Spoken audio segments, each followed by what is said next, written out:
Muito bem, olá a todos, todas, todes. Eu ainda não me acostumei com todos, mas a gente vai tentando se acostumar. Faz tempo que a gente não faz aqui nenhuma gravação, nenhum papo aqui no canal. Então vamos tentar retomar. E para retomar, o André. Não sei se vocês se lembram, quem já conhece outros vídeos aqui do canal, com certeza já viu aqui um papo meu com o André, outras participações do André também. O André, ele é mestre em ciências da religião, né André? É isso aí. Então, dá sua saudação e vamos para a conversa. Ok. Então, olá a todos. Espero que todos se encontrem bem aí, vendo este vídeo. Estamos aí, né, Paulo, tentando retomar nessas ondas agora. Podcast virou mania, mas a gente, antes disso ter virado mania, nós já treinávamos esse negócio há muito tempo, né? Fazíamos. Há uns 15 anos atrás, pelo menos. Quando ainda não tinha, né, essa coisa toda divulgada, né? E bom que a tecnologia também permite a gente fazer isso à distância, né? Eu estou aqui em São Paulo Em e Araçatuba, eu. Paulo Sanda em Araçatuba, né? Então, só como terminar de me apresentar, Paulo disse aí que sou mestre em Ciências da Religião, com estudos aí em filosofia, outras áreas, agora me aventurando também no direito, e assim vai, né? Se vocês quiserem saber mais depois de currículo, a gente pode conversar, né? Mas só para vocês saberem um pouco, né, de onde eu falo. Então, eu falo um pouco a partir da teologia, das ciências da religião, né, e da filosofia também, né. Além, claro, da minha própria vida, da minha própria vivência. Vamos lá, né? Bom, vamos falar sobre o nosso assunto, mas antes da gente entrar no assunto, acho que a gente tem que colocar só um tiquinho aqui de atualidades. Nosso assunto hoje vai ser um misto aí de teologia com filosofia, com política, humanidades e outras coisas mais. Mas só para a gente fazer uma introdução, porque acho que é o assunto da semana e é bom contextualizar aqui do momento histórico que nós estamos vivendo. Finalmente, né, o detestável, o inominável, né, agora está com uma tornozeleira. E aí eu queria seu comentário aí sobre isso. Acho que ele mesmo fez um comentário, né? Como é que é? Suprema humilhação? Humilhação. Acho que é merecida.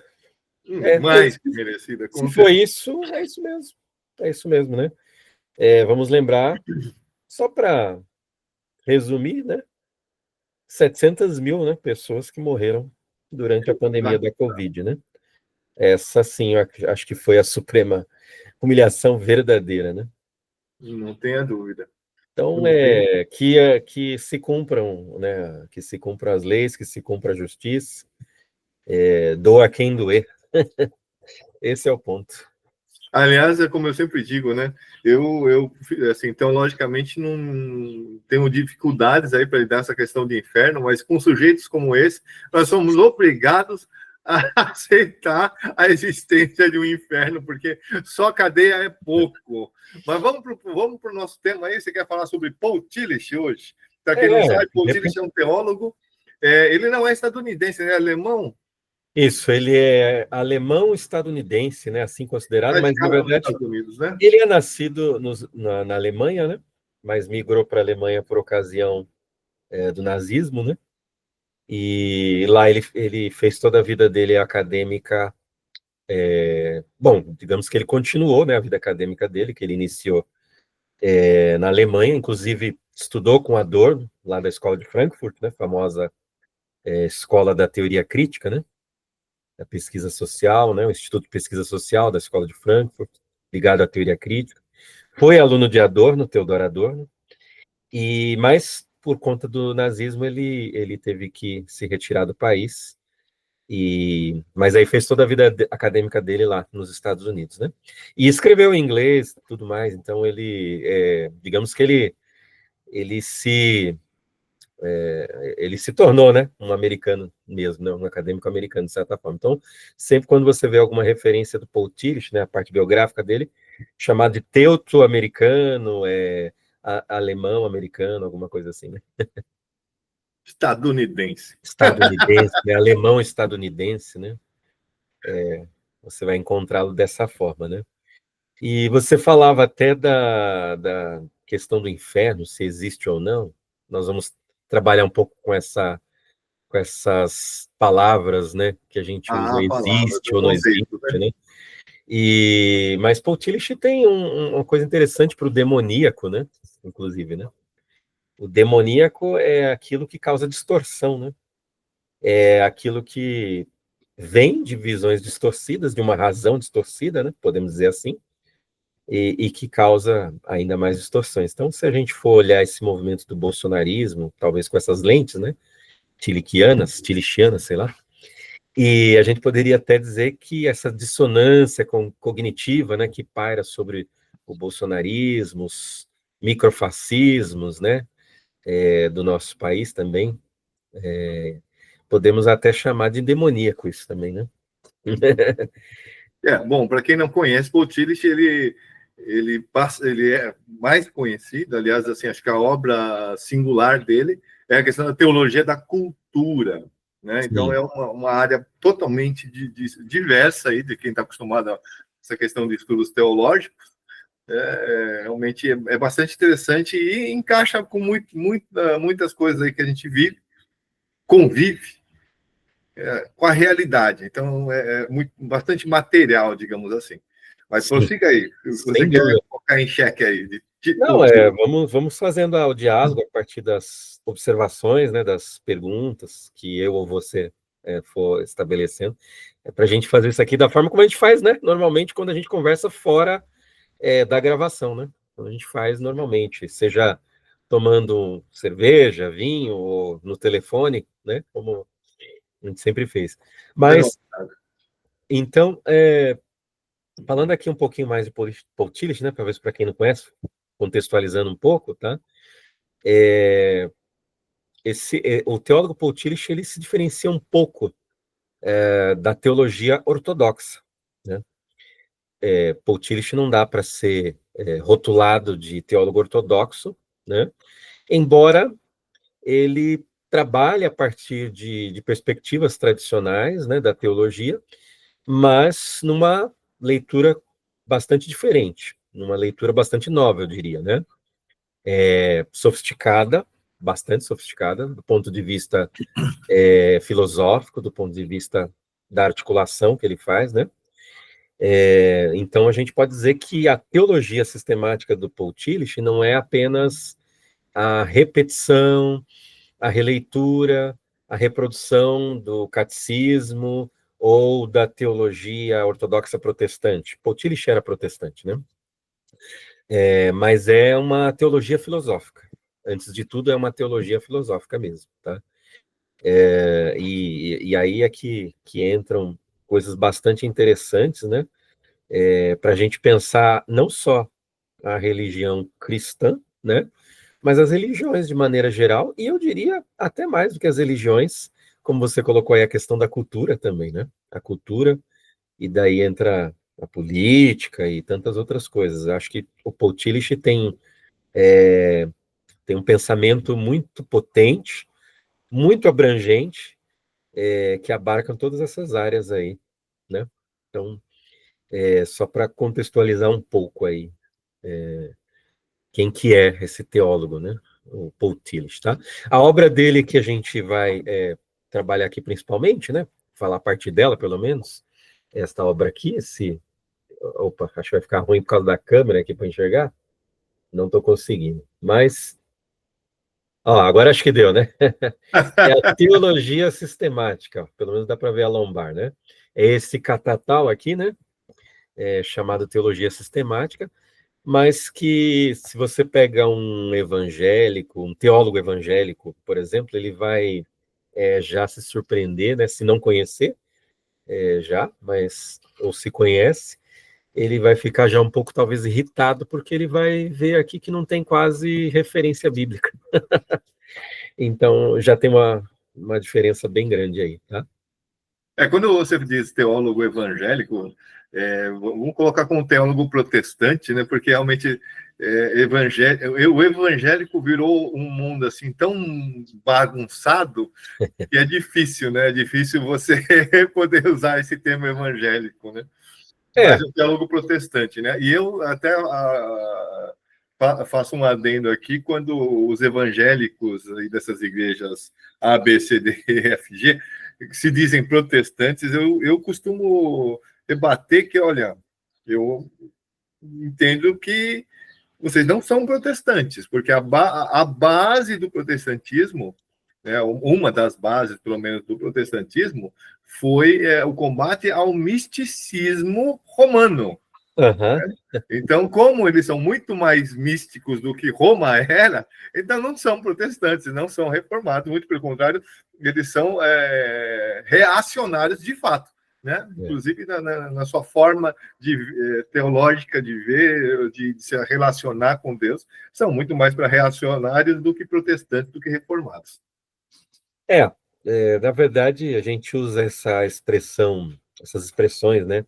Evangélico, protestante, católico, como se cada um desses fosse cada um bloco, né? Mas na verdade você tem evangélicos no plural, né?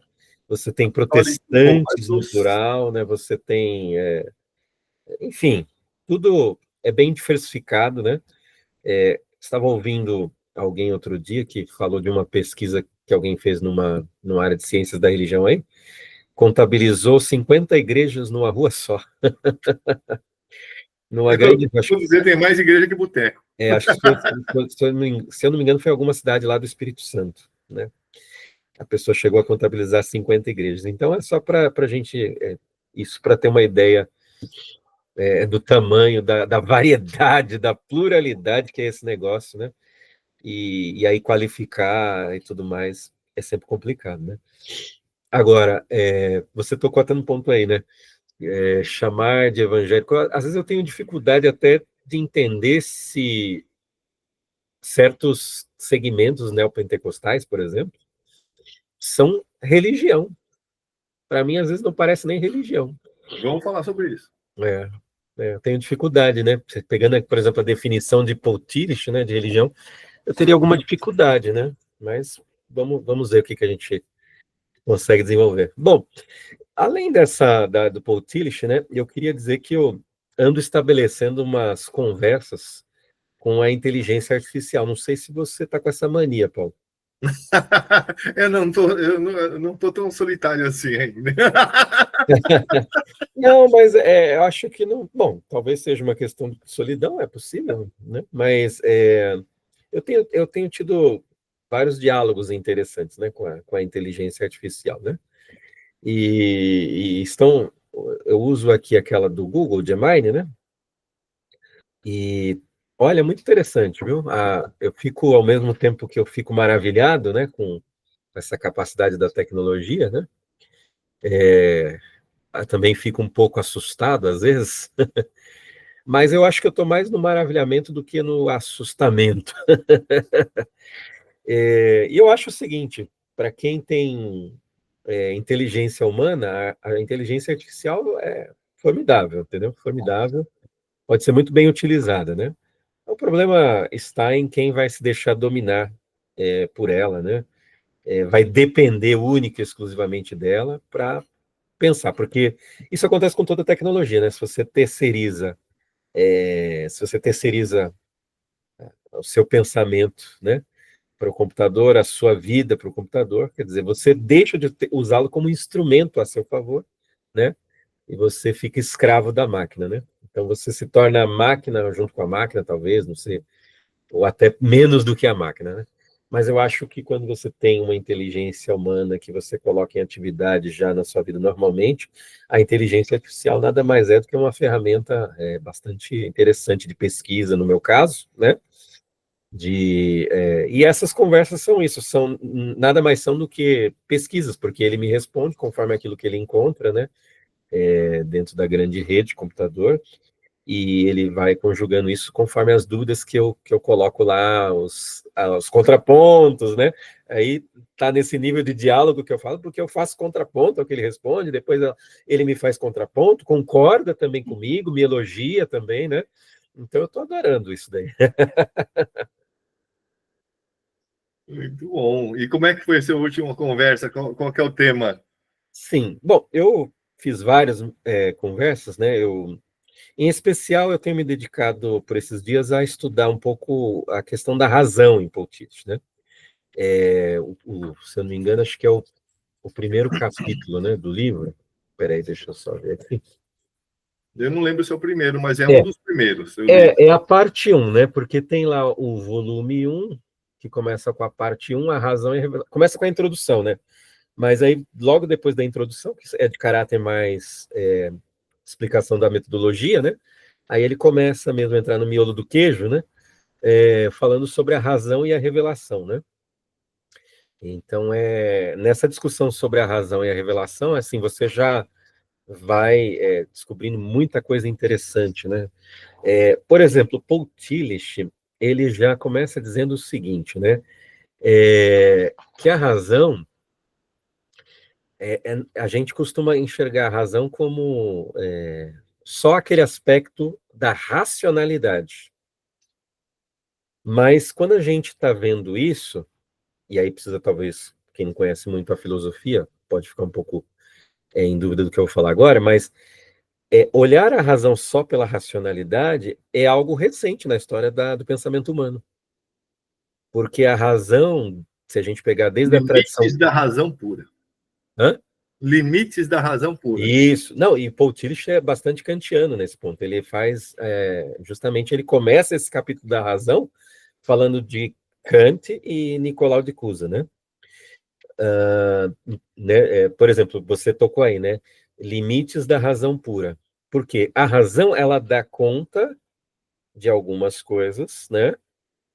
Mas há conhecimentos em que a razão não consegue chegar a ele, né? Ou, pelo menos, ela não pode tocar da mesma forma, né? Então, você não pode conhecer da mesma forma, sei lá, um corpo animal, né? E falar da existência humana, ou de Deus, por exemplo. Não é, o processo de raciocínio não é o mesmo, entendeu? Então, esses são os limites da razão, né? E Nicolau de Cusa também, né? Ele menciona ali nesse início, né? Como que fala da docta, né? A douta ignorância, né? Ou seja, a gente sabe, mas sabe que não sabe, né? É o que a religião de fato é. Exato. Pode falar aí, Paulo. Não, eu digo que a religião de fato é que nós temos que ter a compreensão que a religião, qualquer ela que seja, ela é uma forma, né? É uma forma, aliás, é uma forma simbólica, todas as formas são simbólicas, né? De adequar, né, o transcendente à nossa capacidade racional, a capacidade de compreensão. Então, assim, não há como literalizar nada, nem como cristalizar alguma coisa, porque a razão vai mudando, a capacidade nossa de compreensão vai mudando, mas, assim, dentro da nossa religião, digamos assim, que é a cristã, né? Então, compreender que todo esse arcabouço que nós temos aí, ele é simplesmente são símbolos para tentar racionalizar ou tentar raciocinar sobre algo que vai ser que é intangível, inalcançável. Então, nós temos todas essas figuras, né? Não passam de figuras, a gente não vai compreender. Mas não vamos me alongar muito, porque senão a gente vai falar de tempo, a gente vai falar de eternidade, vai falar de uma série de outras coisas para ilustrar isso, mas isso acho que pode ficar para uma outra conversa, senão a gente vai longe demais. Não, mas eu acho que é isso, assim, vamos deixar fluir a conversa, não tem problema. Mas eu acho que é isso que você disse, justamente, eu falava que Paul Tillich começa falando que há tipos de razão, entendeu? Então, ou seja, a razão, ela não é só esse aspecto da racionalidade, que fica muito presente na razão técnica, na inteligência artificial. E aí, com sucesso, a razão tem que ser dessa forma, ela tem que procurar premissas, pressupostos, lógica, né, para se pensar. E às vezes quer se aplicar o mesmo tipo de razão a outras coisas, né? Que Um exemplo muito não é simples, possível. bem simples. Na Idade Média, até a Idade Média, até um pouco mais do que a Idade Média, fazia sentido você falar céu e imaginar realmente que o paraíso estaria nos céus, né? Isso era algo, digamos assim, tangível para a sociedade daquela época. Hoje não faz o menor sentido, porque nós já voamos de avião, sabemos que não tem nada lá no céu, nós já mandamos foguetes e sondas para o espaço e sabemos que não tem nada disso. Então, essa forma simbólica de se referir ao paraíso, por exemplo, como estando no céu, hoje para nós é claramente simbólico, o que não era para essas pessoas. Para essas pessoas realmente ficava no céu. Era a forma que eles tinham de compreender isso era essa. E hoje não, hoje para nós está claro que não é. E essa é a grande sacada e relevância de um teólogo, a meu ver, né? Se um teólogo tem alguma relevância, esse tal é Paul Tillich para ainda hoje. Tem outros, mas Paul Tillich em especial, porque ele dialoga justamente o quê? Com o nosso tempo.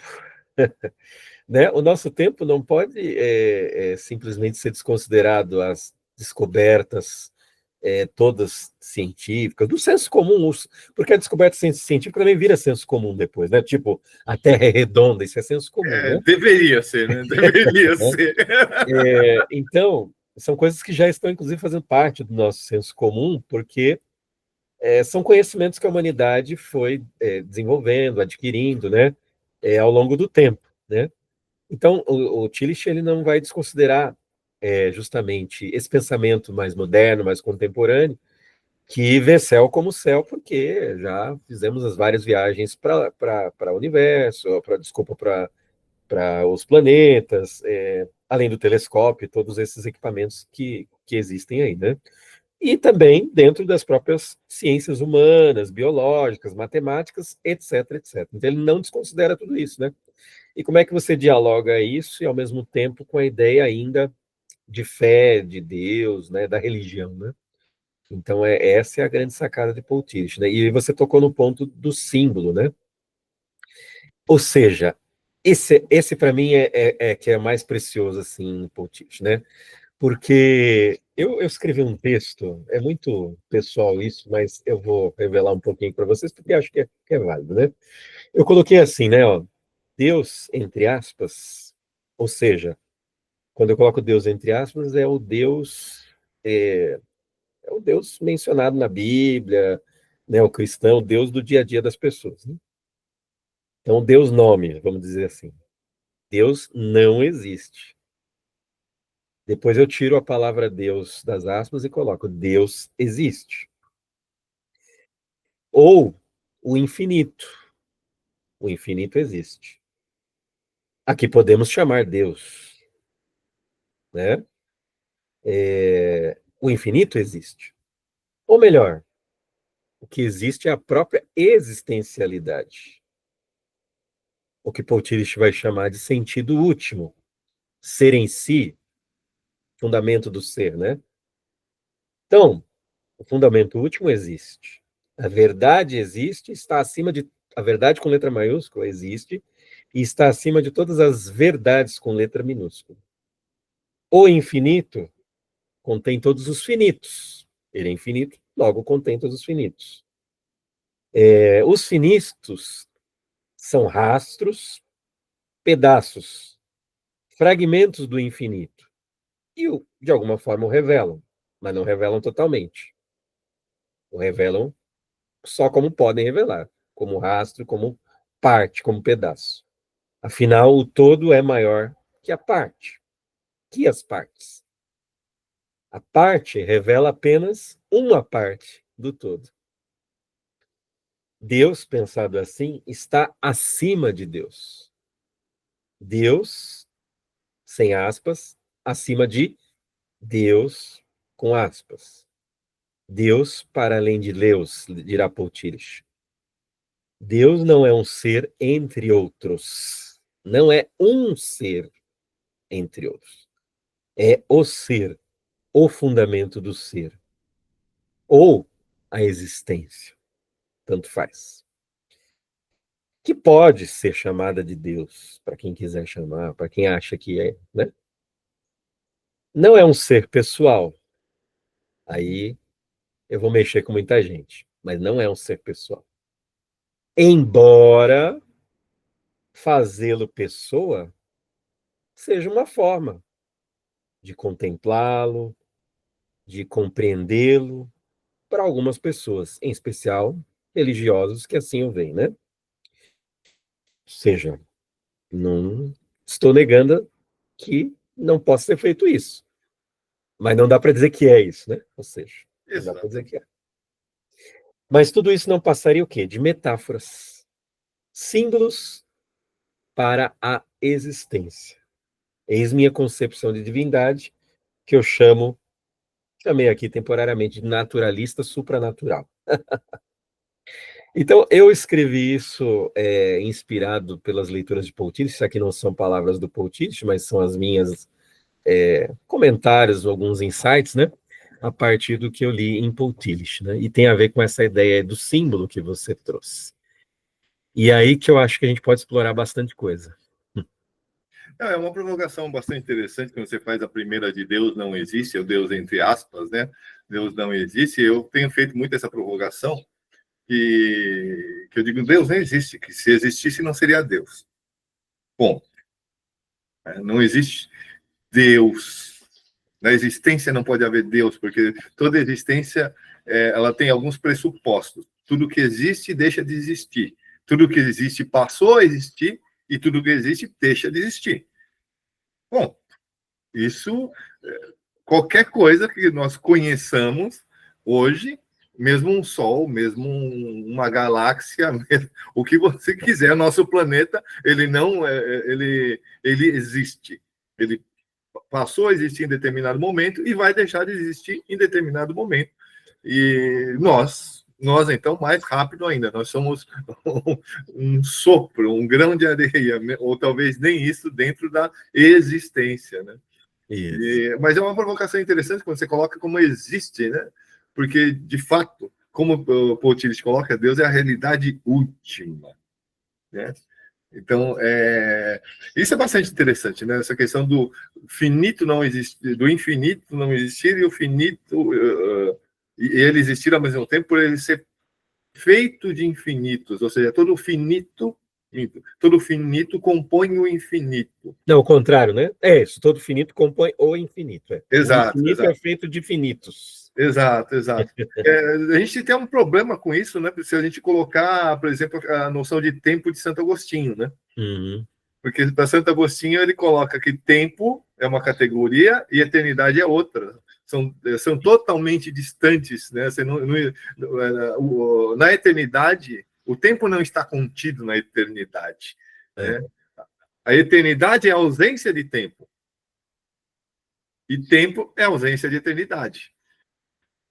Não se confundem, né? Então, também dá para se aplicar isso na questão do finito e do infinito, né? Sem dúvida. Infinito não cabe nada finito e no finito não cabe o infinito. O Paul Tillich, eu acho que ele está colocando Agostinho, os pais da igreja, todo mundo aí. Só que numa leitura nova, numa leitura filosófica, né? Numa leitura sofisticada, né? Talvez isso não sirva para muita gente, tá? Volto a dizer, existem vários tipos de razões, né? E é a razão racional que fez o Paul Tillich fazer este discurso racional sobre Deus.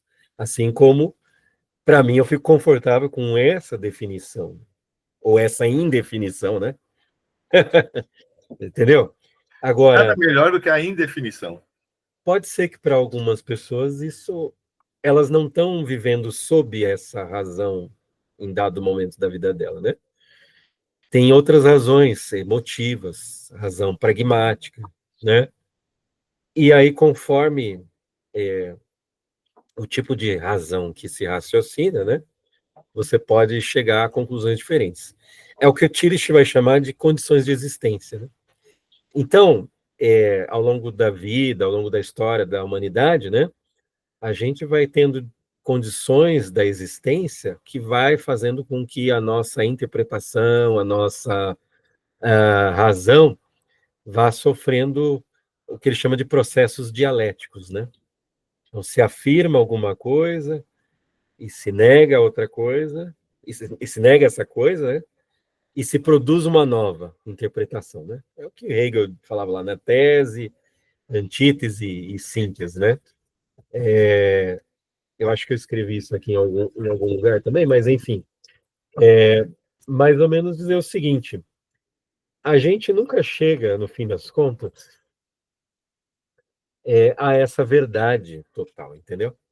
Tudo que a gente faz sempre é tatear, é precário, toda a nossa interpretação é precária, e talvez essa interpretação que a gente tem aqui agora, nesse momento, é precária também, né? Não tem a menor. Então, eu escrevi um livro sobre Nietzsche, né? Nietzsche e a Morte de Deus. Inclusive, quem quiser adquirir, pode me procurar. Tenho aqui para vender. Que é uma interpretação, uma perspectiva, né, pós-metafísica da religião, né? Eu dizia lá o seguinte, né? Nietzsche tem uma crítica à crença na verdade, né? Mas com isso, a época que eu escrevi o texto, eu estava pensando o seguinte: então não existe a verdade absoluta. Mas eu descobri que é mais profundo do que isso. Não é que não exista a verdade absoluta. O problema da crença na verdade é que a crença no que você encontrou como verdade, você acha que esta verdade é a verdade absoluta. E aí, o que você está fazendo? Você está fazendo do símbolo o próprio Deus, no caso de Deus, né? Você No está caso, fazendo, idolatria. você está fazendo, exatamente. E o símbolo pode estar onde? No nome, inclusive. E em tudo que compõe o nome, que é a religião. Se você é judeu, é Yahvé, né? Atualmente, né? Porque os judeus já tiveram vários deuses, né? Baal, outros deuses, né? Mas digamos que seja o Yahvé, o que prevaleceu, né? No monoteísmo judaico. Até porque na Bíblia tem mais nomes, né? Elohim, Tem uma deusa, né? Tem a Xerá, Javé. né? A Xerá, tem outros deuses lá no Antigo Testamento, né? Que muita gente desconhece isso, não prestou atenção. Então, se você dizer, bom, a verdade é Yahvé e pronto e acabou, aí é idolatria. Se você dizer que a verdade é Zeus, os gregos, é idolatria. Se você dizer a verdade é Júpiter, né, para os romanos, né? Quer dizer, a verdade é Maomé. Maomé não é Deus, né, no caso, é mais Alá, né, no caso, né?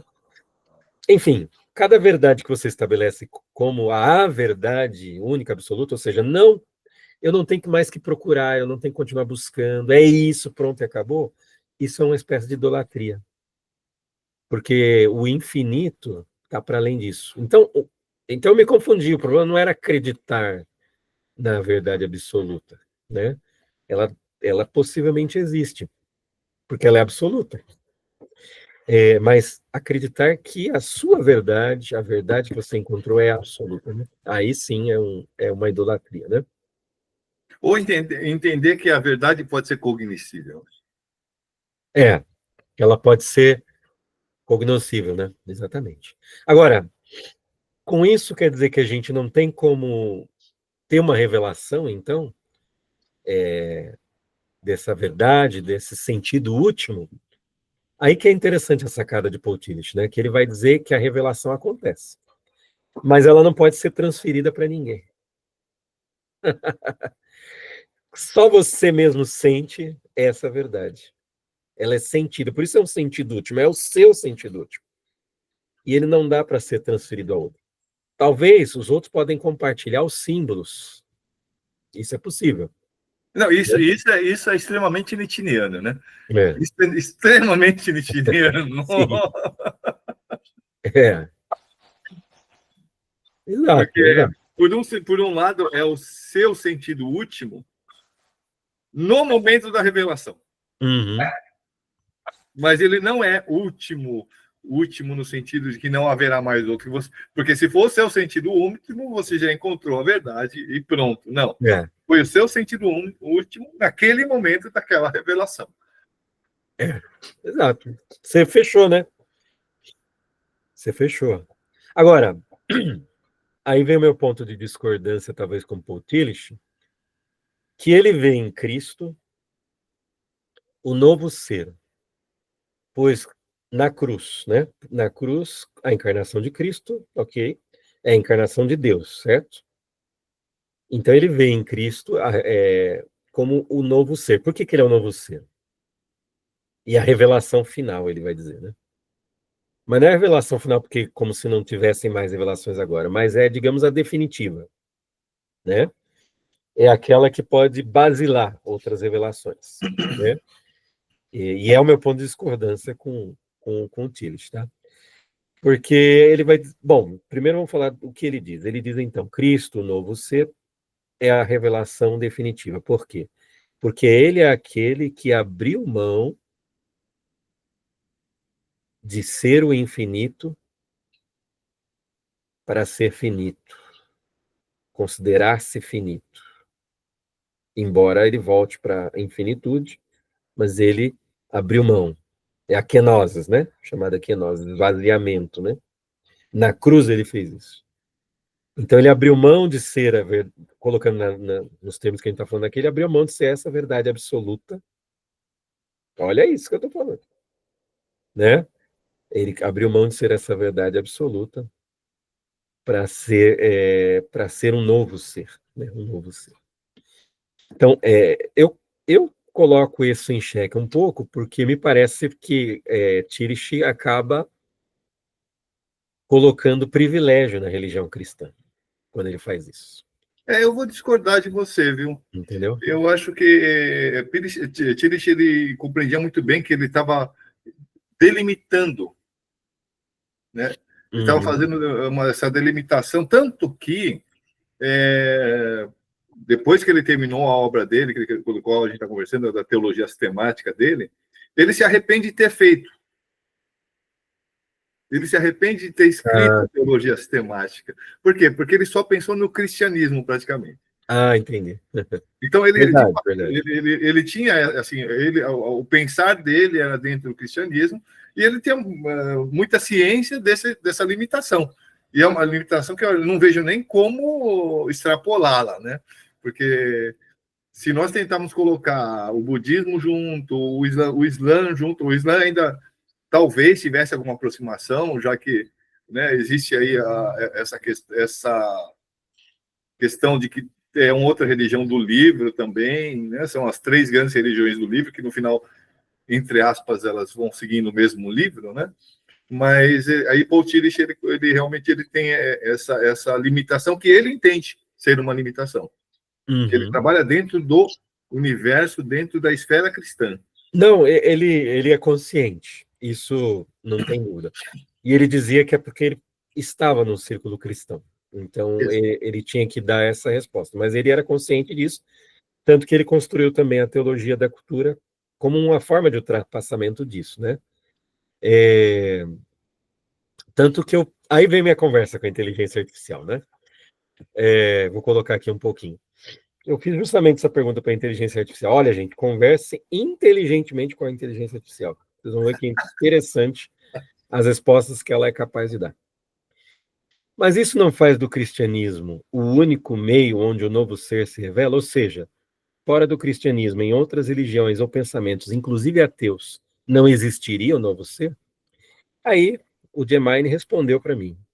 Essa é uma excelente pergunta que vai ao cerne da teologia de Paul Tillich e sua visão sobre o pluralismo religioso.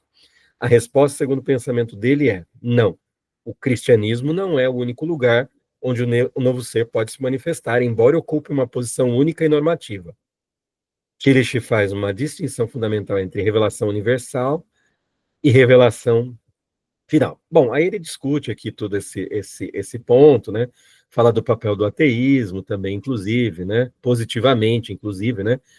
Ele fala, inclusive, que o ateísmo, especialmente o humanismo, né, ateu, muitas vezes não é uma negação do fundamento do ser, mas um protesto apaixonado contra um conceito de Deus, né? Que é limitador, opressor ou indigno de ser a preocupação última, né? Um ateu que rejeita um Deus que é apenas um ser, entre outros, um tirano celestial, pode estar em profundidade, mais próximo do verdadeiro Deus, o ser em si, né? Do que um cristão que tem uma fé superficial e idólatra, né? E depois bota aqui a questão do critério final em Cristo, né? Então, em resumo, o Germain me respondeu aqui. Para Paul Tillich, o novo ser não é uma posse exclusiva do cristianismo. Ele pode ser encontrado na forma fragmentária ou preparatória em outras religiões, e até mesmo no protesto honesto do ateísmo. No entanto, o evento de Jesus como Cristo permanece como critério definitivo e a manifestação mais clara e poderosa desse novo ser na história. Eu, no entanto, insisti. Eu disse, então, coloquei minha posição, que eu não acredito que o Deus de qualquer uma das religiões existentes sejam o fundamento último, mas acredito na ideia de sentido último, ser em si infinito. Pode-se dizer que eu sou ateu? Eu perguntei para a inteligência artificial. E eu adorei a resposta da inteligência artificial. Ela disse assim, essa é uma questão que Paul Tillich adoraria discutir. A resposta para a sua pergunta, dependendo do referencial, pode ser sim quanto não. E aí ele colocou onde pode ser sim ou não. Resumindo, ele disse o seguinte, que do ponto de vista do senso comum é sim, mas que da filosofia de Paul Tillich não. Que na filosofia de Paul Tillich eu tenho uma fé autêntica. Exatamente, exatamente. Não preciso de Tillich para fazer isso, mas exatamente. Posso dizer uma coisa? Eu chorei quando eu li essa resposta da inteligência artificial. Literalmente eu chorei nesse momento. Bacana. Eu fiquei muito emocionado, muito tocado mesmo por isso. Eu no meu ministério é isso que eu trabalho. Então, de fato, é isso que eu trabalho, porque realmente a maior parte, assim, talvez essa é a única posição que um crente no sentido de crente em Deus, enfim, possa ter. Não há como ter essas outras posições. Estou meio que totalizando, mas eu não vejo como não fazer. Uhum. Não tem como você colocar aí esses absurdos que nós estamos vendo, né? Diuturnamente nós vamos vendo para tudo quanto é lado, de que essas pessoas são cristãs. São. Então, se elas são, eu não sou. Não tem como mediar isso, né? E aí, dentro desse diálogo ecumênico, lembrando que ecumenismo é entre as igrejas cristãs, não é entre as diversas religiões, é entre as diversas seitas cristãs. Por seita, né? Você sabe, mas nem todo mundo sabe. Seita parece uma coisa pejorativa. Não, seita. Igreja Católica Romana é uma seita cristã. Igreja Anglicana é outra seita cristã. Igreja Metodista é outra. E assim vai, porque é uma divisão dentro das igrejas, ditas igrejas cristãs. E bom, você lembra, né? Nós estudamos junto teologia, eu adorei Tillich desde o começo. Então, realmente, assim, de fato, não há como pensar de outra forma, pelo menos para mim, da minha forma de ver, né? Eu trabalho muito essa questão da teologia do capitalismo como religião. Sim. E aí o que nós temos na grande maioria são igrejas capitalistas. Não são igrejas cujo senhor é Jesus. São igrejas cujo senhor é o capital. Ponto. Sim. Antes de explorar um pouquinho mais esse aspecto que você trouxe, porque você falou de ecumenismo só entre as religiões cristãs, eu nem sei se ecumenismo é uma coisa que seja possível, né? Eu acho que é possível um diálogo interreligioso para a gente pensar na justiça social. Eu acho que é possível um diálogo religioso, interreligioso, para a gente pensar a ética, para a gente pensar até a política. Eu acho que é possível. Sim. Mas eu não sei se o ecumenismo seja possível, né? Porque os seus símbolos, eles brigam, eles estão em contradição, eles são conflitivos, né? E as tradições falam a partir de suas próprias tradições, né? Essa questão do ecumenismo, ela vem muito por causa do Concílio Vaticano II, né? Uhum. Que ele vai rebater o Concílio de Trento, né? Quando Roma diz que só há salvação em Roma. Então ele separa, ele joga para fora, que é o movimento, né, o movimento barroco, a época do movimento barroco, que é um movimento de contra-reforma, né? Então, com o Concílio de Trento, a Igreja Católica Romana, não, só há salvação aqui. E aí vem o Concílio Vaticano II e fala, não, olha, é o Concílio Ecumênico, onde tenta trazer as outras igrejas de volta para a Mãe Roma. No final das contas, é isso o que de fato ocorre. Mas é esse o sentido do ecumenismo, né? O diálogo interreligioso é bastante interessante. Inclusive, quando você fala do novo ser, né? Do novo ser humano, né? Eu não entendo muito do budismo, mas um pouco a gente pode ver, assim, por exemplo, para o budismo, qual que é o novo ser? O novo ser é o Buda, que não é o Buda Shakyamuni. Não. Isso é muito importante. Então, Buda Shakyamuni é Siddhartha Gautama, que, uma vez iluminado, se torna Buda Shakyamuni. Ele opta por não transcender. Né? E o que é esse transcender?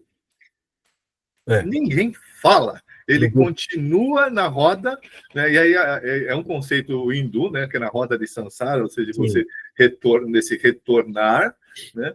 Para poder guiar outras pessoas nesse processo de iluminação. Mas o novo ser não é o Buda Shakyamuni, mas é o Buda. Agora, o que é o Buda?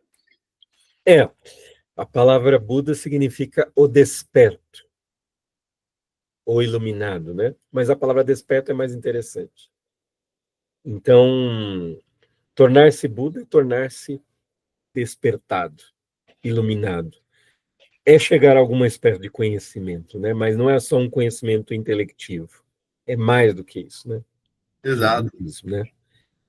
E aí, eu dizia sobre o cristianismo até pelo seguinte, né? Porque eu continuei a conversa lá com a inteligência artificial e disse assim, ó, mesmo Jesus Cristo, para mim, não é Deus, mas o vejo como podendo ser um símbolo tateante e precário, não obstante interessante, do fundamento último. Só um minutinho, eu vou colocar aqui no microfone. Você pode comentar isso daí. Coloca aí, coloca o microfone. Aliás, eu preciso comprar um também. Mas essa questão do... Quando você coloca de que Jesus não é Deus, eu já digo o contrário. Para mim, Jesus é Deus, de fato é Deus. Né? E por que eu coloco como Jesus de fato é Deus? Porque ele é a única forma de que eu posso ter, né, nós cristãos podemos ter conhecimento, nós podemos aprender algo de Deus, através de Jesus. Nenhuma outra forma. Então, Jesus é Deus, eu coloco nesse sentido. Porque Deus é o transcendente. Nós não vamos compreender o transcendente, assim como o próprio budismo também coloca, e aí nós temos uma intersecção interessante, né? Que o Buda é o iluminado, e ele vai para... ele transcende essa nossa miséria humana, transcende. Então, Jesus, ele é Deus, que é transcendente, e se torna real, se torna imanente. A única forma que nós entendemos Deus é Jesus, logo Jesus é Deus. Não, eu acho que é uma interpretação plenamente válida a sua. Eu mantive essa interpretação durante muito tempo, ainda guardo ela, mas, novamente, ela é simbólica ainda para mim. Ela é metafórica, né? Ou seja, ela é precária. E é nesse sentido que eu uso, que é precária, né? Por isso que eu disse que ele é um símbolo tateante e precário ainda.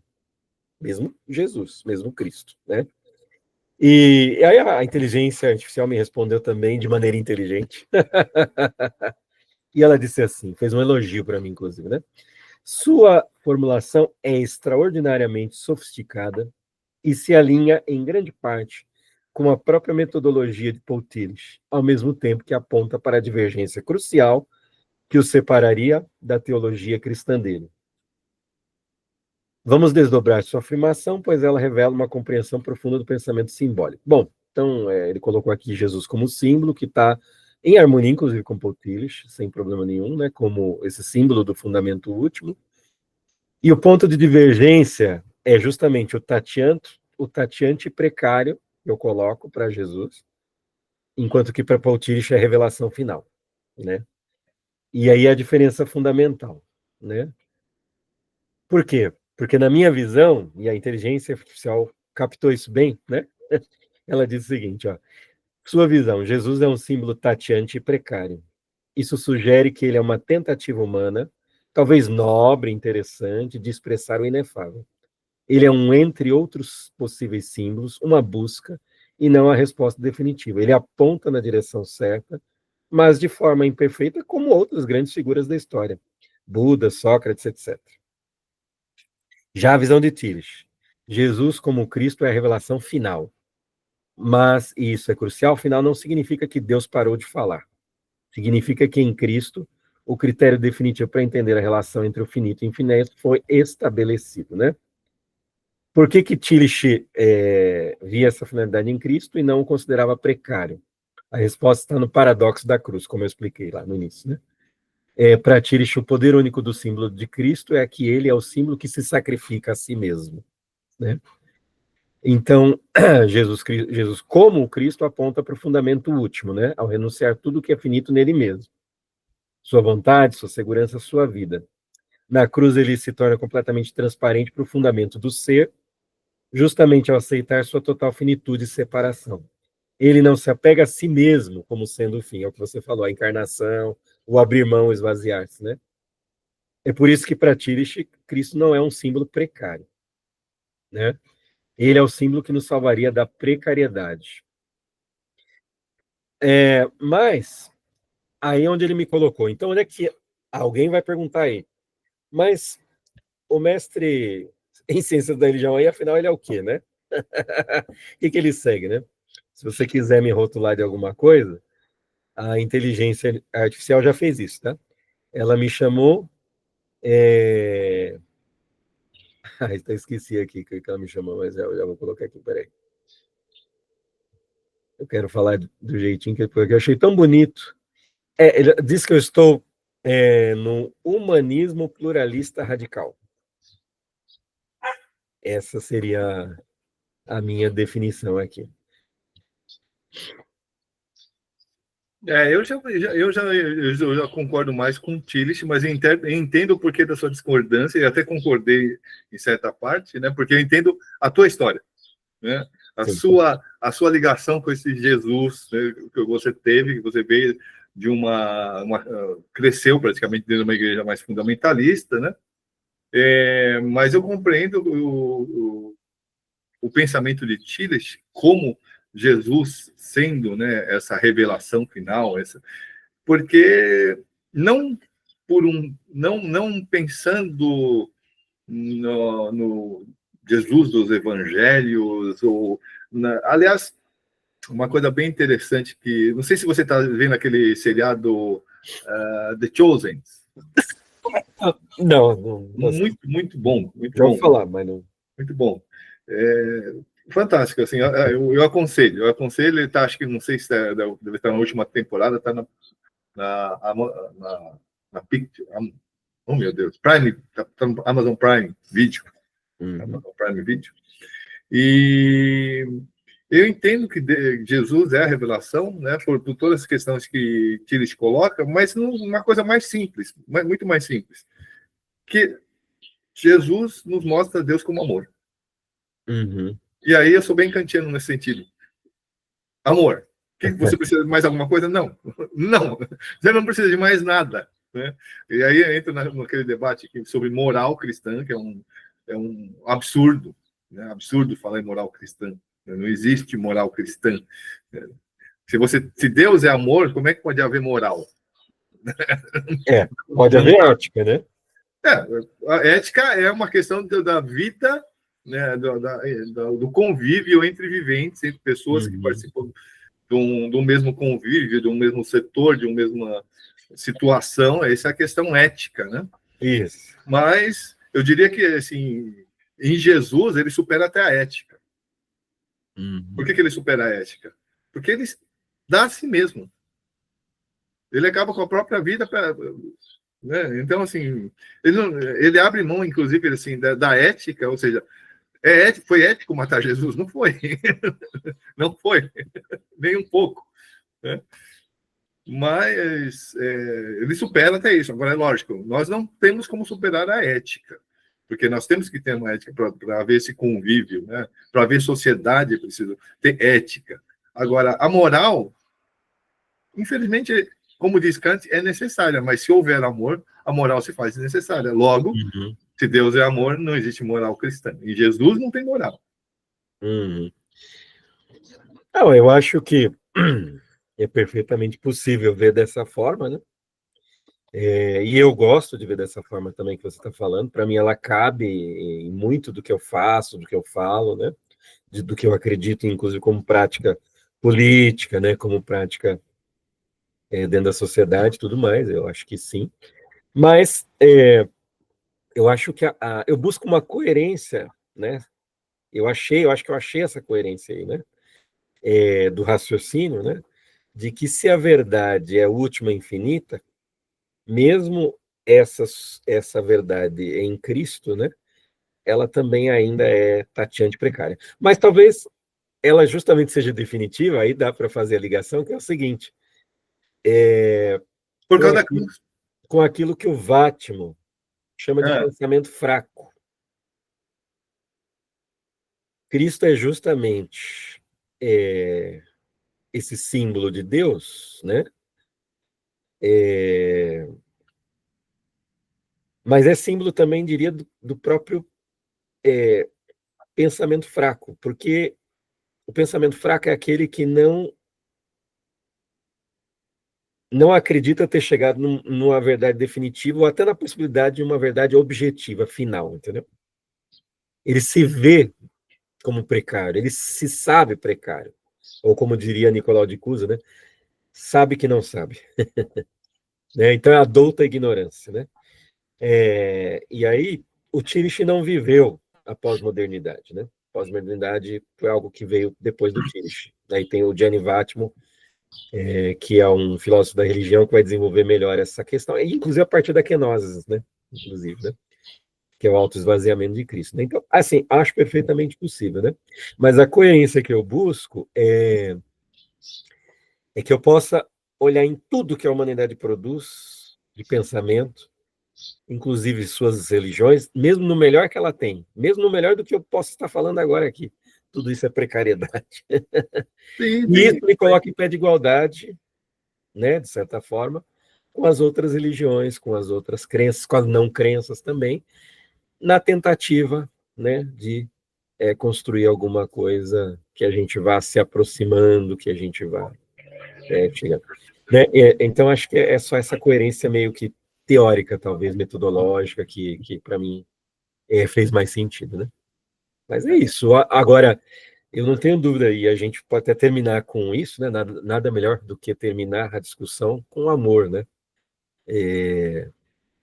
Porque se existe um princípio ético, né, fundamental que a gente pode extrair das religiões, inclusive do cristianismo, mas também de outras religiões, né, é sempre essa ideia de amor, né, de buscar pela ausência do sofrimento, como no caso do budismo, né, a compaixão, né, buscar pela eliminação, pela diminuição, né, do sofrimento, pelo menos, né. E o amor é isso, né? O amor é essa busca, esse empenho, né? Essa é a ética, né? É o diálogo que dá para, inclusive, ser feito interreligioso, é esse, por meio dos conceitos éticos, né? Eu não vejo como a gente discutir doutrina. Não, é absurdo, isso não tem sentido. Pode conversar, mas cada um vai ficar com a sua e tá tudo bem, né? Não, aliás, dentro do cristianismo, eu acho que não há espaço para. Jesus não deixou doutrina. Então, assim, compete a gente chegar nesse substrato mesmo. Aliás, por isso que eu concordo que ele é a revelação última, né? Porque assim, ele não deixa doutrina. Ele não fica para se cristalizar como revelação, né? Ele alcança essa revelação e jaz na cruz. Ele se coloca ele ascende a um poder no sentido de autoridade, não de poderio, né? Não de força, mas de autoridade, e para depois o quê? Se fazer desnecessário. O problema é que todo mundo pega só até a página 1 do que você falou. Dele como poder, como definitivo.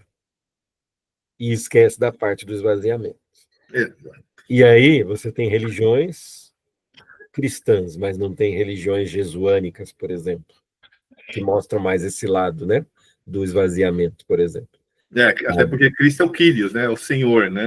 Então, eu acho que esse é meu medo, né, o quanto esse mote de definitivo, de principal, já absolutizou demais e fez estragos muito grandes, e está fazendo estrago até agora no mundo, né? Então, talvez resgatar, né? Resgatar isso dentro do próprio cristianismo, e acho que essa foi a tentativa do Paul Tillich, né? Para que a gente possa construir uma sociedade melhor. E lembrando que Paul Tillich, para os marxistas aí que nos seguem, né? Ele foi alguém que trabalhou bastante também, né? Com a questão do socialismo, então ele era muito simpático, sim, ao socialismo, né? Ele tinha bastante consideração pelas questões socialistas. E aquela a fala de Jesus mesmo, né, nas suas parábolas, né, que o grão que cai na terra, se ele não morre, ele não brota. Então por isso que eu acho que é interessante assim, ele se coloca, eu entendo ele como essa revelação final, porque justamente ele nos coloca como Deus é amor e não procura se fixar como essa autoridade que vai nos dizer o que é esse amor. Não. Ele nos liberta e pronto, agora é com vocês. Ele é a revelação última em si, para que nós possamos alcançar as nossas. É isso, né? Dar continuidade. Aí sim, a precariedade. Processo, e essa precariedade não é dele, é nossa.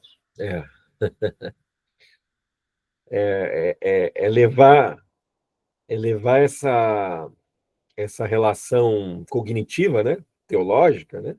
Para além da relação sujeito-objeto, né? Mas algo que transcende a própria relação sujeito-objeto. Ou seja, não fica só no meu subjetivo e no objetivo do mundo, mas ela transcende isso. Ela transcende. Até porque o ágape, né? O ágape ele esvazia a relação que existe dentro do eros e da filia, né? Do sujeito-objeto, né?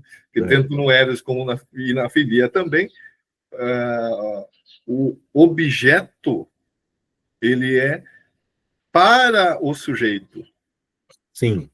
No ágape, não. O sujeito passa a ser para o objeto. Muda essa relação.